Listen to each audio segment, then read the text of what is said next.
వాక్య ధ్యానం చేద్దాం. మనందరికీ దేవుని కాపుదల చాలా అవసరం. అట్టి కాపుదలను దేవుడు మన కుటుంబాలకు కూటమి ఏర్పాటు చేసుకున్న కుటుంబానికి దేవుడు అనుగ్రహించును గాక. దేవుడు పట్టణాలకు, దేశాలకు, గ్రామాలకు, సంఘాలకు, కుటుంబాలకు కూడా క్షేమస్థితిని, కాపుదలను ఇస్తూనే ఉంటాడు. తన ప్రజలను ఎప్పుడూ విడవక కాపాడుతూ ఉంటాడు. 125 కీర్తనలో 2వ వచనం చదువుదాం. దేవుని పట్టణముగా పేరుగాంచినటువంటి యెరూషలేము చుట్టూ కూడా దేవుడు పర్వతాలను ఉంచాడు. దేనికి పర్వతాలు? పూజలు చేసుకుంటానికి, ఎక్కటానికి. ఏం చేస్తాయి పర్వతాలు? ఎలా కాపాడుతాయి? శత్రువులు దండయాత్ర చేసి రాకుండా ఉంటాయి. భారతదేశానికి హిమాలయ పర్వతాలు ఏ విధంగా కాపుదలగా ఉన్నవో యెరూషలేముకు కూడా పర్వతాలు కాపుదలగా ఉన్నాయి. శత్రువు నుంచి కాపాడటానికి పర్వతాలని దేవుడు ఉంచాడు. అదేవిధంగా ఆ పట్టణానికి కాపుదలగా పర్వతాలు ఉంచినట్లుగా దేవుడు నిత్యము తన ప్రజల చుట్టూ ఉంటాడు. పర్వతములాగా, రథాల్లాగా, అగ్నిలాగా, ప్రాకారముగా దేవుడు తన ప్రజల చుట్టూ ఉంటాడు. ఇది మొదలుకొని దేవుడు నిత్యము మన సంఘ బిడ్డల చుట్టూ కూడా కాపుదలగా ఉంచునుగాక, కాపుదలను ఉంచునుగాక. దేవుడిస్తాడని దేవుని యొక్క వాక్యంలో చూస్తూ ఉన్నాం.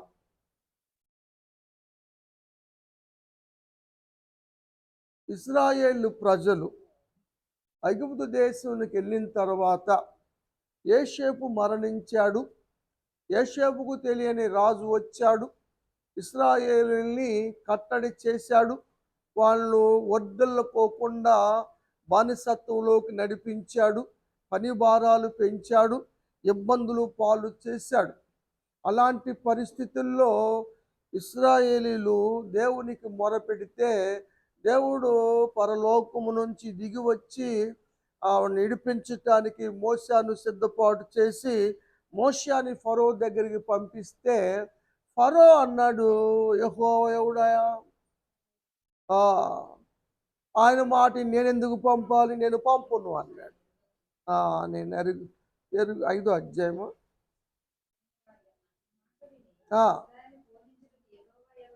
యెహోవా ఎవడు? నేను యెహోవా అంటే నాకు తెలియదయ్యా, మా దేవుళ్ళు చాలా మంది ఉన్నారు కదా అని అంటే, దేవుడు అంటే ఏంటో దేవుడు చూపించాడు. ఐగుప్తు దేశంలో ఉన్న వారందరికీ దేవుడు తీర్పు తీర్చాడు. దేవుడు ఐగుప్తు దేశాన్ని సంచరించాడు, సంచారం చేశాడు, సంహారకుడిని పంపాడు. ఫరో గారు పంపను అన్న ఆయన పంపటానికి కారణం ఏమిటంటే, ఒక రాత్రికాల సమయంలో సంహారకుడు ఐగుప్తీయుల గృహాల్లోకి చొరపడి వారి యొక్క తొలి సంతానాన్ని హతము చేశాడు. మనుషుల్లోనే కాదు, పశువుల్లో కూడా తొలి సంతతిని హతము చేశాడు. ఆ సంగతికి భయపడి వణికిపోయి ఫరో గారు వెళ్ళటానికి అనుమతి ఇచ్చినట్టుగా చూస్తాం. మరి ఇజ్రాయేలు ప్రజల ఇళ్లలోకి సంహారకుడు ఎందుకని ప్రవేశించలేదు? వారి గృహాల్లో ఎందుకు మరణముడానికి చోటు లేదు? అందరూ క్షేమంగా ఎందుకున్నారంటే వారికి కాపుదలగా పస్కా రక్తం ఉంది. ఆనాడు ఇశ్రాయేలుకి కాపుదలగా పస్కా రక్తం ఉంటే ఈనాడు విశ్వాసులందరికీ కాపుదలగా యేసు రక్తం ఉంది. మంచిది, రక్తం గురించి పాటలు పాడారు, వెరీ గుడ్, మంచిది అది. కాబట్టి ఆ రక్తమే మనకి కాపుదల. అందుకని సంహారకుడు రాలేకపోయాడు. ఈ మాట మనం చూస్తాం నిర్గమాకాండం 12వ అధ్యాయంలో ఆ, 23 చదువు అంత అవసరం లేదు కానీ. ఆ, ఉమ్, ఆ. దేవుడు సంచారం చేసేటప్పుడు ద్వారబంధకం మీద, ఎవరి ద్వారబంధకం మీద అయితే ఆ పస్కా రక్తము గుర్తు ఉంటుందో ఆ యొక్క గుర్తు కలిగినటువంటి గృహములోకి సంహారకుడు జ్వరపడడు, దాన్ని దాటిపోతాడు అని దేవుడు తెలియచేశాడు.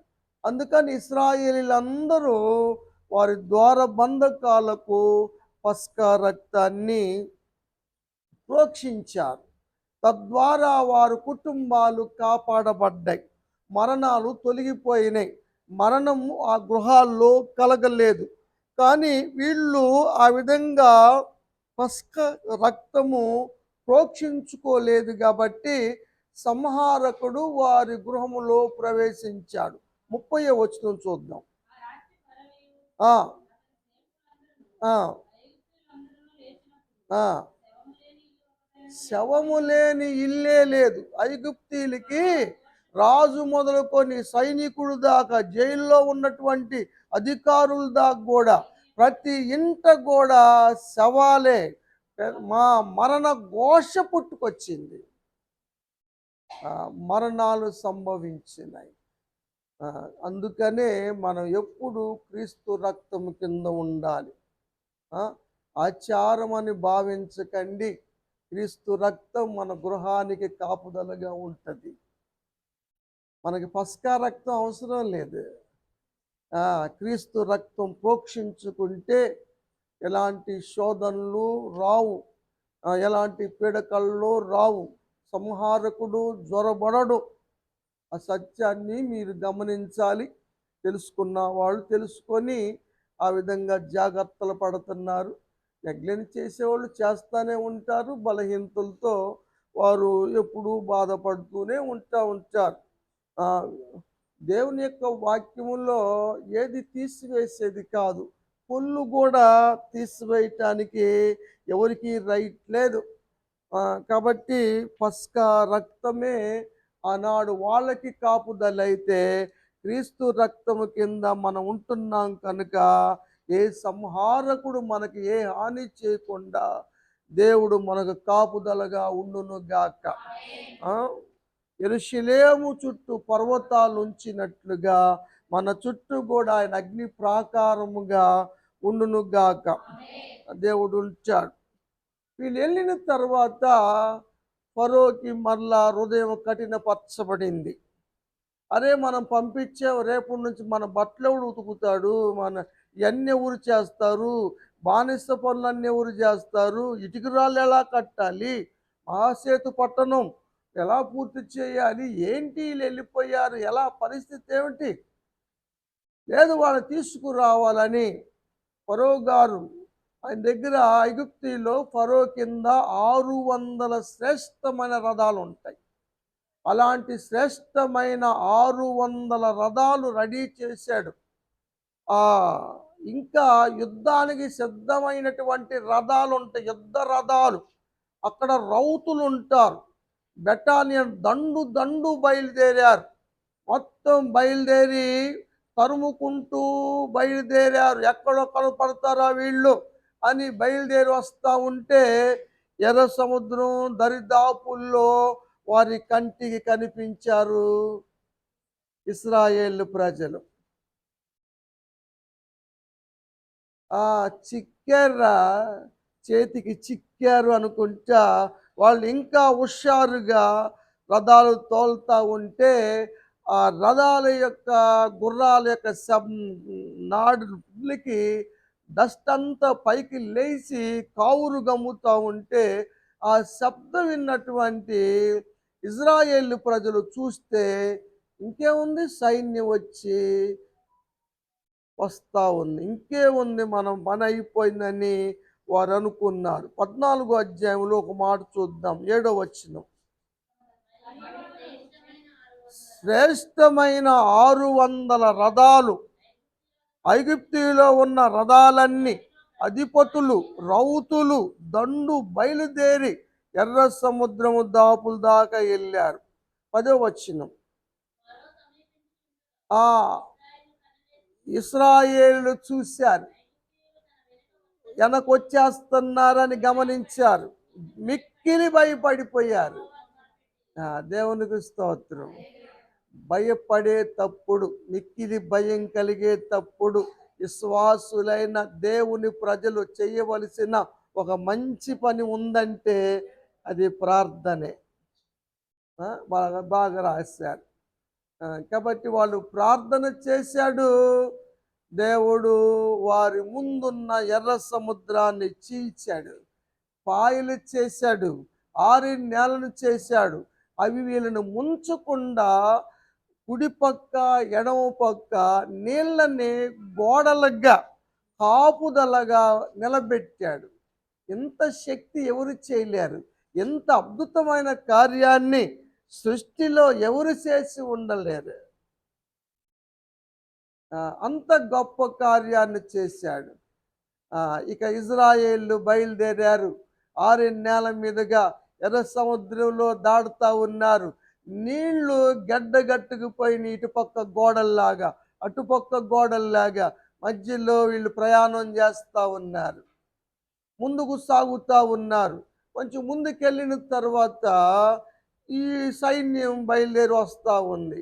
అప్పుడు దేవుడు ముందు నడిచినటువంటి దూత వెనుకగా వచ్చి ఇశ్రాయేలు ప్రజలకేమో వెలుగునిచ్చాడు, ఐగుప్తీయులకేమో చీకటిని కలుగొచ్చేసాడు. వీళ్ళు చీకటిల్లో సరిగా ప్రయాణము చేయలేకపోయారు. వారు వెలుగులో సురక్షితంగా ప్రయాణము చేసి అద్దరికి వెళ్ళిపోయారు, సముద్రాన్ని దాటగలిగారు. ఈలోపు వీళ్ళు రథాలు కుంగిపోతూ ఉన్నాయి, చక్రాలు ఊడిపోతూ ఉన్నాయి. దేవుడు కలవరపరుస్తూ ఉన్నాడు ఐగుప్తీయులను. టెన్షన్ వచ్చేస్తూ ఉంది. రథాల చక్రాలను ఊడిపోతున్నాయి, గుర్రాలు పడిపోతున్నాయి. వీళ్ళకి ఒక అర్థమైంది, అరే దేవుడు వారి పక్షంగా యుద్ధం చేస్తున్నాడు. దేవునికి స్తోత్రం. నువ్వు చేయాల్సిన పని లేదు, నువ్వు ప్రార్థన చేస్తే చాలు. నువ్వు ప్రార్థన చేస్తే చాలు, శత్రువుతో దేవుని సైన్యం యుద్ధం చేస్తుంది. దేవునికి గొప్ప సైన్యం ఉంది, ఆయన సైన్యములకు అధిపతి. మనం ప్రార్థనలు పెట్టుకున్నందుకే. కాబట్టి మన మీదకి వచ్చే ప్రతి శత్రువుని దేవుని సైన్యము మన పక్షంగా పోరాడును గాక. పోరాడుతూ చూస్తూ ఉన్నాం. వాళ్ళు అదిరిపోయారు. పారిపోదావురా పారిపోదాం అనుకున్నాడు, కానీ ఆ ఛాన్స్ ఇవ్వలేదు. దేవుడు ఇప్పుడు దాకా గోడలుగా ఉన్నటువంటి నీళ్లను మళ్ళీ ఎక్కువ ఎంతో ఉధృతంగా మిక్కిలి బలముతో పొంగినప్పుడు కలిసిపోయారు, వాళ్ళు నీళ్ళల్లో మునిగిపోయారు. సైన్యం ఒక్కడైనా మిగల్ల. ఐగుప్తీయులందరినీ కూడా దేవుడు ముంచి వేసినట్టుగా పరిశుద్ధ గ్రంథంలో ఇక్కడ మనం చూస్తూ ఉన్నాం కదా. 22 చూడమ్మా.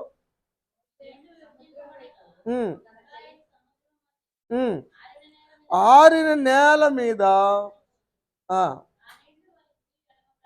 వారికి ఆ నీళ్లు గోడలేగా కాపుదలగా ఉన్నవి. 29లో కూడా ఇదే రాస్తాడు.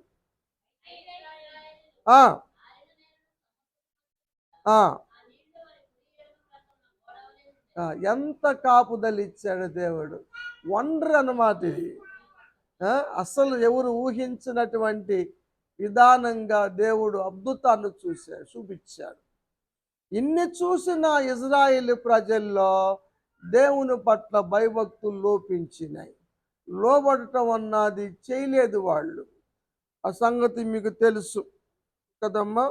ఆ విధంగా ఉండవద్దని మరొకసారి ఈ సందర్భంగా తెలియచేస్తూ ఉన్నాను. దేవుడు తన ప్రజల్ని ఎప్పుడూ కాపాడుకుంటూనే ఉంటాడు. ఆయన విడిచిపెట్టే దేవుడు కాదు. సిరియా రాజు, ఐగుప్తు రాజు కాదు, సిరియా రాజు ఇజ్రాయేలు ప్రజల మీద యుద్ధం చేయాలని ఈరోజు పలానా ప్రాంతంలో మన సైన్యం దండెత్తాలని చెప్పేవాడు సైన్యానికి.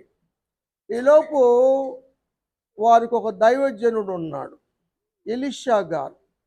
ఎలీషా గారు ఇజ్రాయేల్ రాజుకు వర్తమానం పంపాడు, ఈరోజు మీరు ఆ ప్రాంతంలో ఉండవద్దు, దాన్ని ఖాళీ చేసి వచ్చేసేయండి, ఎందుకంటే సిరియా దండు ఆ దేశం మీద, ఆ ప్రాంతం మీదకి వస్తుందని చెప్పేవాళ్ళు. 6వ అధ్యాయం 2 రాజుల గ్రంథం 8వ వచనం. ఆ, ఆ, ఆ, ఉమ్, ఆ, వర్తమానం పంపేవాడు, ఫలానా స్థలానికి వెళ్ళొద్దు మీరు, అక్కడ సిరియన్ దండు వస్తుంది, యుద్ధం చేయటానికి అని చెప్పేవాడు. వీళ్ళు వెళ్ళేవాళ్ళు కాదు. ఆడికి వెళ్ళిన తర్వాత సైన్యం ఉండేది కాదు. ఏంటిది, ఎలా లీక్ అయింది వార్త అని అనుకునేవాడు సిరియా రాజు. ఇలా మాటి మాటికి జరిగింది. ఒక్కరోజు కాదు, ఒకసారి కాదు, 2 సార్లు కాదు, మాటి మాటి కంటే చాలా సార్లు జరిగింది, పద్దాకా జరుగుతానే ఉంది. అప్పుడు సిరియా రాజు గారికి డౌట్ వచ్చింది, అరే మనలో ఎవడో ఒకడు ఉన్నాడు, ఇజ్రాయెల్ రాజు పక్షంగా మన విషయాలన్నీ వాళ్ళకు తెలియజేస్తున్నాడు, అందుకనే వారు తప్పించుకోగలుగుతున్నారు అన్నప్పుడు వాళ్ళల్లో ఒకడు చెప్పాడు, అయ్యా ఇది మనలో ఎవడు లేడు కానీ ఇశ్రాయేల్ రాజు దగ్గర ఒకడు ఉన్నాడు, ఒకళ్ళకి దైవజనుడు ఉన్నాడు వాళ్ళకి కాపుదలగా. దేవుడు ఎంత గొప్ప దేవుడు అంటే కదా, కనబడని దేవుడు, మనం కళ్ళకి కనబడని దేవుడు, మనం చూడలేకపోతున్నాం దేవుని కాపుదలను, దేవుని సంరక్షణను మన కళ్ళెదుట ఉంచి కాపాడటానికి ఒక దైవ సేవకుని నిలబెడుతున్నాడు దేవుడు. ఆ దైవ సేవకుని ద్వారాగా కాపాడబడే భాగ్యాన్ని దేవుడు కలుగ చేశాడు. అరే బాబు, నువ్వు పాస్టర్ గారివి, నువ్వు ప్రార్థన చేసుకో, నీకు రాజకీయాలు జోలెందుకు, యుద్ధాలు జోలెందుకు అని ఇజ్రాయేల్ రాజు అని ఉంటే ఏమైపోయేదో కదా. ఎలీషా మాట నిర్లక్ష్యం చేసి ఉంటే ఇజ్రాయేల్ ప్రజలు ఏమైపోయేవారు. దైవజనుడు కాపాడటానికి ప్రయత్నం చేస్తాడు, రక్షించటానికి ప్రయత్నం చేస్తాడు, జాగ్రత్తలు చెబుతాడు, మంచి చెబుతాడు, హెచ్చరిక చేస్తాడు. నువ్వు చెప్పేదేంది, నువ్వు వెళ్ళొద్దంటే వెళ్ళకోకుండా ఉండాలా? అరే ప్రాంతంలో ఇబ్బంది ఉందరా, అయినా మేము వెళ్తాం, వెళ్ళండి, ఎవరు నష్టపోతారు? అలా చేయలే ఇజ్రాయేల్ రాజు. దైవజనుణ్ణి ఎంత గౌరవంగా తండ్రి అని పిలిచేవాడు. రాజ్య పరిపాలన సింహాసనం మీద కూర్చున్నా కూడా ఎలీషా గారిని తండ్రి అని గౌరవంగా పిలిచేవాడు. దైవజనుడు ఏమి చెబితే అది చేసేవాడు కదా. అలా చేసే కుటుంబాలు కాపాడబడతాయి. ఆ కుటుంబాల మీద దైవజనులు కూడా శ్రద్ధ పెట్టడానికి అవకాశం ఉంటుంది. మాటను పెడచెవిని పెట్టిన కుటుంబాల మీద ఏమని పెట్టగలం కదా. అయితే వాడిని పట్టుకురండిరా అని గొప్ప సైన్యాన్ని సిరియా రాజు పంపించాడు. అరే ఎక్కడుంటాడు ఆయన? ఫలానా ప్రాంతంలో ఉంటాడు, సొమ్రోను దేశం పట్టణంలో ఉన్నాడు, ఆ కొండ మీద ఉంటాడు ఆ నివాసం. గొప్ప సైన్యం వెళ్ళిపోయింది, చుట్టూ కూడా ముట్టారు కదా, పోలీసులు వచ్చి చుట్టుముట్టుతారు చూసావా, ఆ విధంగా చుట్టుముట్టారు. ఉదయాన్నే లేచాడు పనోడు, చూశాలకే చుట్టూ సైన్యం. అమ్మో ఇంకేముంది, మన పని అయిపోయినట్టే అని ఆయన లేపుకొచ్చాడు. ఏందిరా, ఏంది కంగారు పడతాడు, కేకలేంది, వచ్చి చూశాలకే సైన్యం. ఎంత సైన్యం అండి అక్కడ వచ్చింది? గొప్ప సైన్యం అంటే ఎంత ఉంటుంది అంటారు? ఆ ఆ గొప్ప సైన్యాన్ని మించిన సైన్యము నా పక్షంగా ఉంది అంటున్నాడు దైవజనుడు. అక్కడున్న గొప్ప సైన్యం కన్నా కూడా, ఆ సిరియా సైన్యం కన్నా కూడా గొప్ప సైన్యం, అధికమైన సైన్యం మన పక్షంగా ఉంది. ఈ కంటికి కనపడదు అది కదా. ఆనాడు అవ్వమ్మగారు ఆదంగారు పండు తిన్నప్పుడు మూయబడిన కన్నులు, తెరవబడిన కన్నుల సంగతి మనకు తెలుసు. మనోనేత్రాలు మూయబడి పాపపు నేత్రాలు తెరవబడ్డాయి. చిగ్గెరిగారు వాళ్ళప్పుడు. ఈ కళ్ళకు, ఈ పాప నేత్రాలకు అవి కనపడదు. ఆయన చూస్తాడు బెత్తరపోయి. అందుకన్నాడు, ప్రభువా వీడి కళ్ళు తెరుగున్నాయినా అంటే మనోనేత్రాలు తెరవబడ్డాయి. అప్పుడు చూశాడు ఎలీషా గారు చుట్టూన్న కాపుదల. దేవునికి స్తోత్రం. మీరు గమనించినా గమనించకపోయినా, తెలుసుకున్నా తెలుసుకోలేకపోయినా, ప్రతి ఒక్కరు చుట్టూ కూడా దేవుని కాపుదల ఉంటుంది. దేవునికి స్తోత్రం. దేవుని యందు భయభక్తులు గలవారు చుట్టూ ఆయన దూతలు ఉండి కాపుదలగా ఉంటాయి. పిల్లల కోసం కూడా దేవదూతలు ఉంటారు. మార్గాల్లో తప్పించటానికి, వాళ్ళు కాపాడటానికి ఎప్పుడు కూడా అహర్నిశలు. మన కంటికి కనపడనంత మాత్రం లేననుకోకూడదు. ఇలా భలే తప్పించుకున్నాను, భలే తప్పింది అని అనుకుంటా ఉంటాం కదా. నిజంగా దేవుని కాపుదల అది. కాబట్టి దేవుడు ఎంతగానో కాపుదల ఇస్తూ ఉంటాడు. మన ప్రతి కుటుంబానికి, ప్రతి బిడ్డకి, ప్రతి వ్యక్తికి కూడా దేవుడు తన దూతలను కాపుదలగా ఉంచునుగాక. దేవుడు ఉంచుతాడు. దేవునికి స్తోత్రం. రుజువు ఉందా? ఇగో వాక్యాలే రుజువు మనకి. నా గంట కనపడతలేదుగా, ఇక నీ కళ్ళు కూడా తెరవాల. అది కంటికి కనపడే దైవజనుని మాట విన్నప్పుడు కంటికి కనపడని మాట వింటారంటారు అన్నది ప్రశ్న. ఆన్సర్ మీకే తెలుసు, నేను చెప్పను.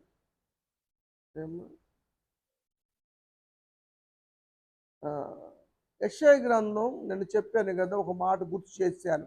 22 అధ్యాయం 22 వచనం. దేవుడు పరలోకపు తండ్రి దావీదు ఇంటి తాలపు అధికారమును యేసు ప్రభువారి భుజం మీద ఉంచాడు. ఆయన తీస్తే వేసే దమ్మున్నవాడు లేడు, ఆయన వేస్తే తీసే దమ్మున్నవాడు లేడు. అంతా యేసు ప్రభువారి స్వాధీనంలోనే ఉంది కదా.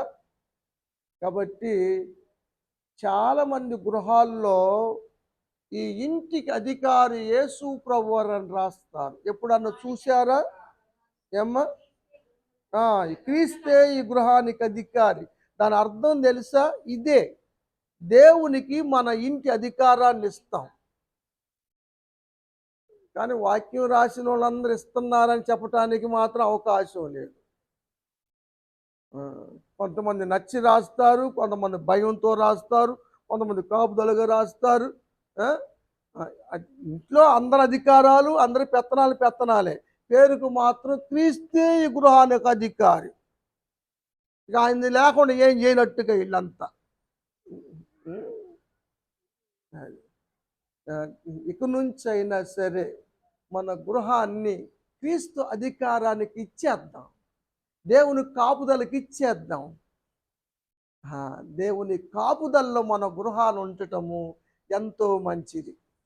మరి సంఘం మేలు, గ్రామం మేలు కోరుకున్నటువంటి మైసూరు గారి కుటుంబాన్ని కూడా దేవుని కాపుదల కిందకి నేను తీసుకొస్తా ఉన్నాను.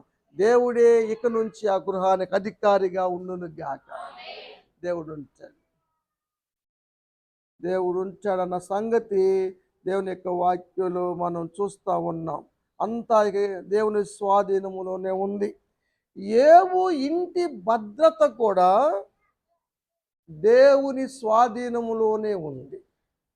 ఏమ్మా? ఈ సత్యాన్ని ఎవరు గుర్తించారో తెలుసా? సాతాను గుర్తించాడు.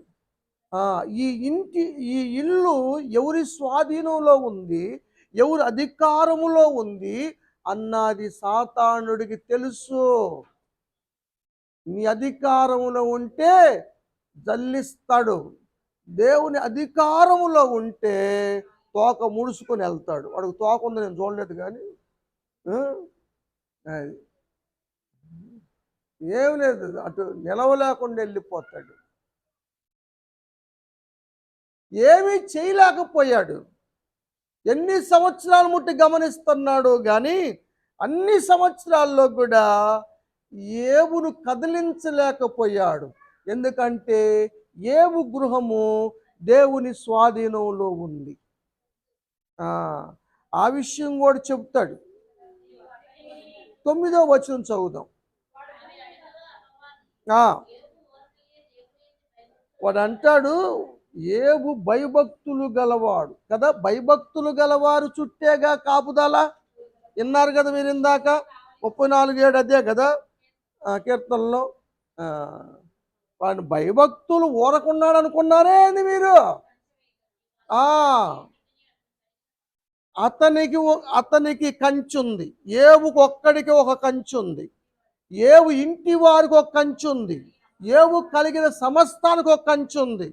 3 విధములైన కాపుదల ఏవు గృహానికి దేవుడిచ్చాడు. దాని ఫలితం ఏంటో తెలుసా? అతని చేతి పని దీవించబడింది. వారు క్షేమంగా ఉన్నారు, వారు భద్రంగా ఉన్నారు. అతని ఆస్తి విస్తరించింది, బహుగా విస్తరించింది. ఈ నీ కుటుంబంలో జరగాలంటే దేవుని కాపుదల తప్పనిసరి. తప్పనిసరి అనుకుంటే దేవుని పట్ల భయభక్తులు కలిగి ఉండటం కూడా, మన అమ్మ చెబుతుంది కదా, అప్లై చేయాలని. Conditions apply. Zandu balm apply చేయడం నేర్చుకున్నాను మీరు. అనుసరించి నడవటం మంచిది. ఏమ్మా, నిజంగా దేవుడు ఎంతగానో దీవించాడు.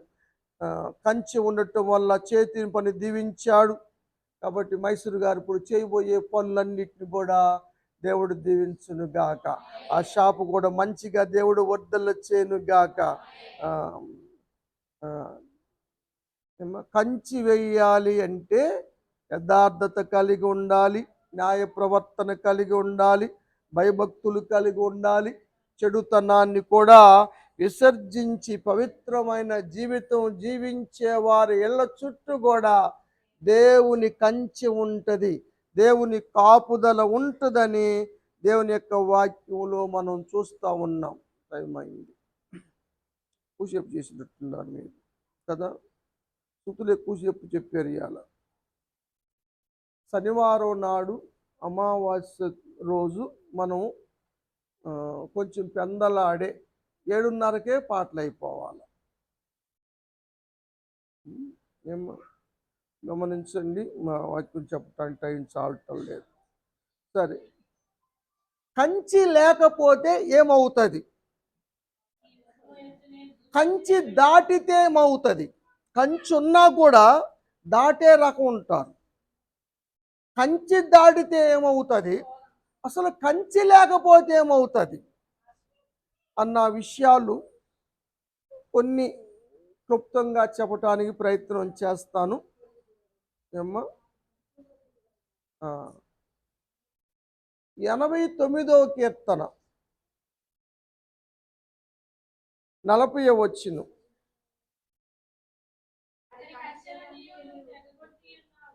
అతని కంచెలన్నీ కూడా దేవుడు తెగ్గొట్టేశాడు. ఎందుకు?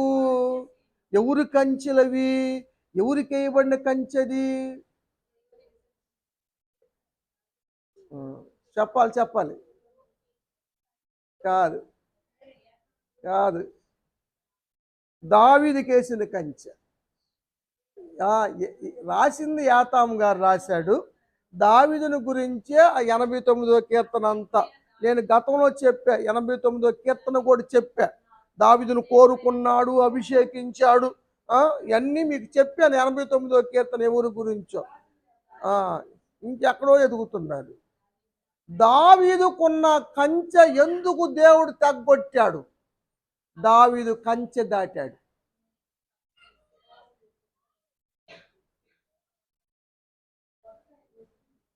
అదేలేమ్మా. నేను కంచి పనిమాల నేను కంచె ఎత్తే ఇంక దాటే కాడికి కంచె ఎందుకు?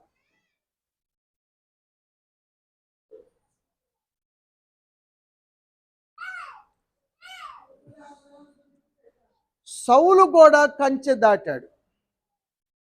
అందుకే సౌలు కుటుంబం పతనమైంది. అభిషేకం చేసేదాకా, రాజుగా అయిందాకా, అన్ని మంచిగా జరిగిందాకా సమూయేలు చెప్పిన మాట విన్నాడు, దేవుడు చెప్పినట్లుగా నడిచాడు. అది కొంచెం అధికారం వచ్చిన తర్వాత దేవుని లెక్క చేయలేదు, దేవుని ఆజ్ఞలు పాటించలేదు, దైవజనుడి మాటను కూడా లెక్క చేయలేదు. ఆ దైవజనుడు ఏముందిలే అనుకుంటారు కదా. సరే, ఒక మాట చెబుతాను మీకు, అంత వివరించడానికి టైం లేదు. సమూయేలు మొదటి గ్రంథం 15వ అధ్యాయం. సౌలు చేసిన పాపం ఇక్కడ అది స్వయంగా చెప్పాడు సౌలే. నేనేం పాపం చేశానో, ఎందుకు చేశానో చెప్పాడు సౌలు నోటితో. 24వ వచనం.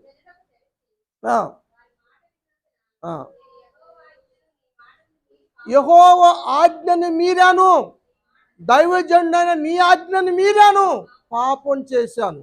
దైవజనుడు మాట మీరటం కూడా పాపమే. నువ్వు ఇంకేదే పాపం చేయక్కర్లా. దైవజనుడు చెప్పిన మాట నువ్వు పెడచెవిని పెట్టావంటే నువ్వు పాపం చేసినట్టే, నువ్వు కంచి దాటినట్టే కదా. సౌలు చేసిన పాపం అదే. ఎందుకు దాటాల్సి వచ్చింది? వాళ్ళ మాటలేని వీళ్ళ మాటలేని. వాళ్ళ మాటలుంటే వాళ్ళు కాదు నీకు కాపాడేది, రేపు వాళ్ళు కాదు నీకు కార్యాలు చేసి పెట్టేది. ఎవరు మాట వింటావు నువ్వు? జనుల మాట వింటే నష్టపోయాల్సిన పరిస్థితి వస్తుంది. జనుల కోసం కాదు, మనమేమో జనుల కోసం త్యాగాలు చేయాలి, జనులు మాట్లాడాలి, దేవుడు మాత్రం మన పనులు చేయాలి, పాస్టర్ గారు ప్రార్థన చేయాలి. అది పాపం. అందుకే కుటుంబం శాపంలో పడి ఎవరు మిగల్లా, వంశం లేచిపోయింది. ఆషామాషి కాదు, దేవునితో ఆటలు కాదు, గేమ్స్ ఎవరితో ఆడతారు? దేవునితోనే గేమ్స్. వాళ్ళు ఎవరైనా సరే, ఏలీ పిల్లలు కూడా గేమ్స్ ఆడారు.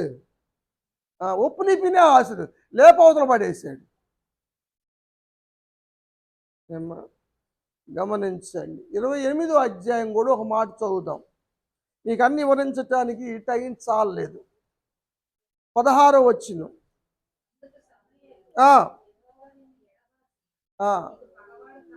లాస్ట్లో సైన్యం వచ్చి, ఫిలిస్తీన్లు వచ్చి చంపుతా ఉంటే ప్రార్థనలు చేశాడు, దేవుడు ఆలకించలేదు. ఊరీము తూరీము అన్నది దేవుని యొక్క విషయాలు తెలియజేసేటువంటి రత్నాలు. అవి కూడా నుంచి కూడా సమాధానం రాకపోతే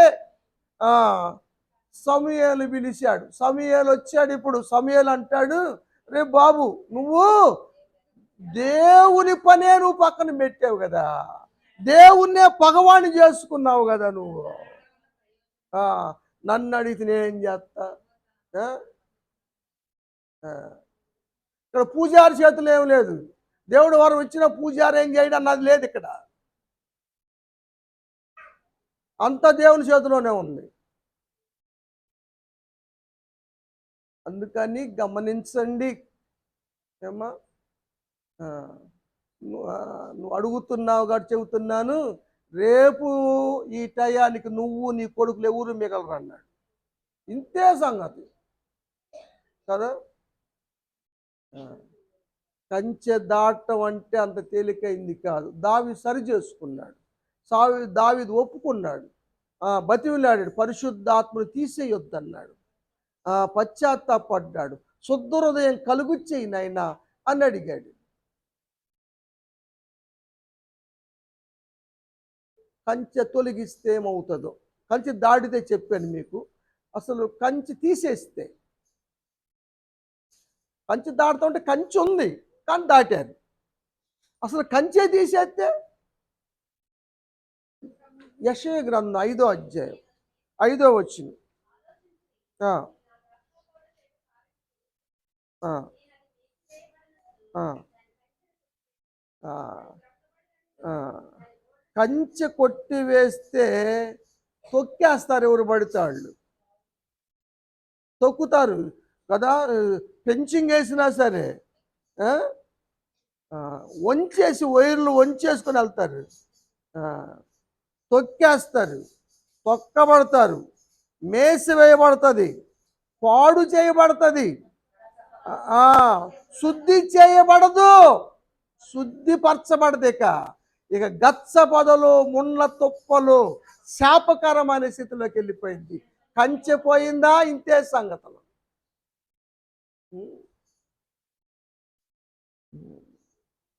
ఏమ్మా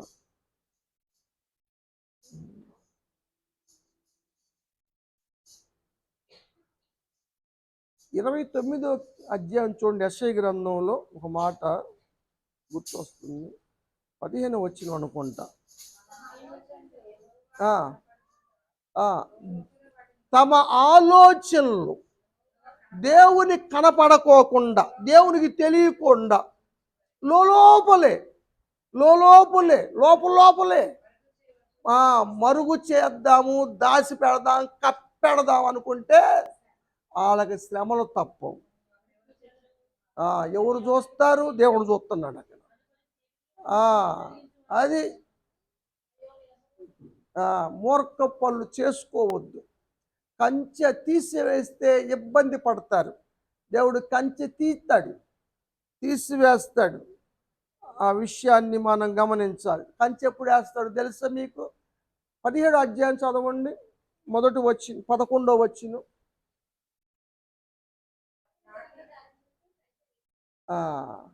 నాటిన రోజే కంచేస్తాడు. మనం ఎప్పుడేస్తాం? చెట్టు నాటినప్పుడే కంచేస్తాం. ఎందుకంటే మేకలు వస్తాయి, గేదెలు బజారు పక్కన వెళ్తాం అనుకో, అందుకని వెంపటే వేస్తాం మనం. నాటిన రోజే, దేవుల్లో నువ్వు నాటబడ్డప్పుడే దేవుడు కంచె వేశాడు. సొంత ప్రయత్నాలు చేస్తే, కంచె దాటితే, తీసివేస్తే ఇక నాటబడ్డ మొక్క దాని గతి ఏమైపోద్దంటే సాతాను స్వాధీనంలోకి వెళ్తాడు.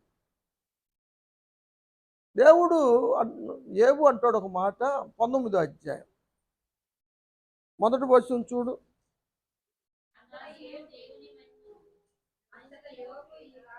ఏవు చెప్పిన ఈ 19వ అధ్యాయము ఏవు మాట్లాడిన మాటలు. ఎందుకంటే ఏవుతో 4 స్నేహితులు మాట్లాడారు కదా, జోఫరు, బిల్దాదు, ఎలీహు, ఎలీఫజు.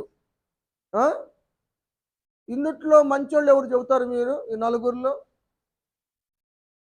మేము అప్పుడే ఆ కాలం లేవంటారా? ఎవడాడు? కాదు, ఎలీహు మంచోడు. ఎలీహును దేవుడేమల్లా, మిగిలిన ముగ్గురు మాత్రం శిక్షిస్తానంటాడు, గద్దిస్తానంటాడు. ఎలీహు మాట్లాడి ఇట్లా మాట్లాడలా. ఎలీహు ఏవును గద్దించాడు, 3 స్నేహితులే గద్దించాడు. ఏవుకు కంచి తీయటానికి కారణం పరీక్షించటానికి ఒకటి. రెండోది కూడా చెబుతాను నేను, ఉన్నాయి, చాలా ఉన్నాయి. ఏబు గ్రంథం చాలా జ్ఞాన గ్రంథం కదా. అయ్యగారు చెబుతారు సేవా, చాలా లోతైన టాపిక్ అని, ఇది అంత అర్థమయ్యేది కాదు. 8వ వచనం చూడండి. దాటకుండా, అందుకని ఆయన దాటలేదు. భక్తి విషయంలో కానీ, యథార్థత విషయంలో కానీ, చెడుతను విసర్జించే విషయంలో కానీ దేవుడు దాటకుండా కంచేశాడు. దావీదు దాటాడు, సౌలు దాటాడు కదా, దాటకుండా వేశాడు దేవుడు కంచె. మరి ఎందుకు కంచె తీశాడు అన్నది ఒక ప్రశ్న. పర్మిషన్ అడిగింది. ఇర్మియాకి కూడా కంచె ఉంది. ఇర్మియాకి ఇలాపు వాక్యముల గ్రంథం చూడండి 3 అధ్యాయం 7 వచనం. మనందరికి దేవుని కాపుదల కంచులు ఉండేరా మీకు తెలియట్లా?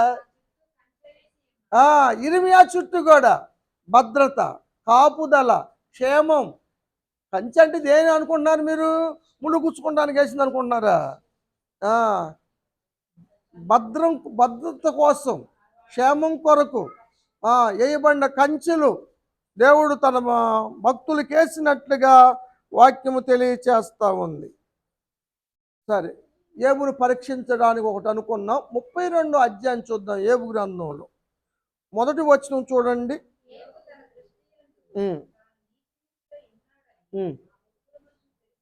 వాళ్ళు ఏమనుకున్నారంటే, ముగ్గురు స్నేహితులు బిల్దాదు, జోఫరు, ఎలీఫజు ముగ్గురు అనుకున్నారు, ఈయన నీతిమంతుడిగా మాట్లాడుతున్నాడు కాబట్టి అరే మనమేం మాట్లాడొద్దురా అని ముగ్గురు అనుకున్నారు. అనుకొని సైలెంట్ అయ్యారు. ఏబు ముందు కూర్చున్నారు. ఈలోపు 4వ మాట ఎలీహు వచ్చాడు. చదువమ్మ.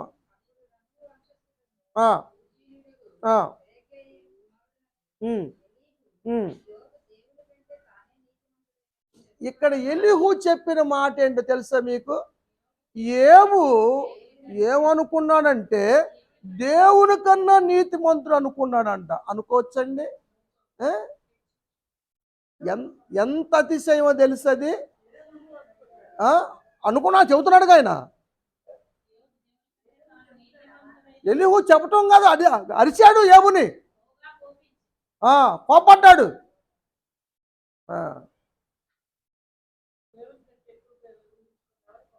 అందుకని ఎవరు అతిశయపడమాకండి.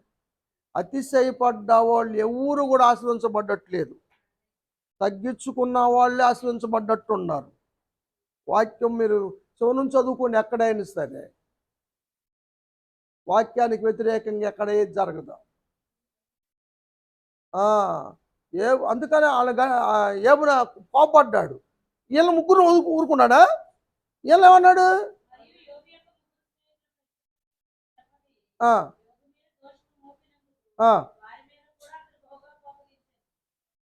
పిచ్చి మాటలు మాట్లాడమాకండి. ఏమనుకుంటున్నావు? ఏమంటే సరే ఆయన అనుకుంటే అతిశయపడ్డాడు అనుకో, విమర్శిస్తారు మీరు. మనం ఎంత టోళ్ళం ఏ విషయంలో? పిచ్చి పిచ్చి మాటలు మాట్లాడుతున్నారు. అందుకని దేవుడు ఎలీహును మెచ్చుకున్నాడు.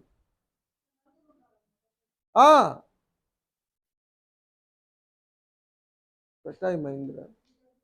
కాబట్టి దేవుడు మన భద్రత కోసం, మన క్షేమం కోసం, మనం ఫలించటం కోసం, మనం అభివృద్ధి చెందటం కోసం, మనం విస్తరించటం కోసము దేవుడు కంచెలేస్తూ ఉన్నాడు.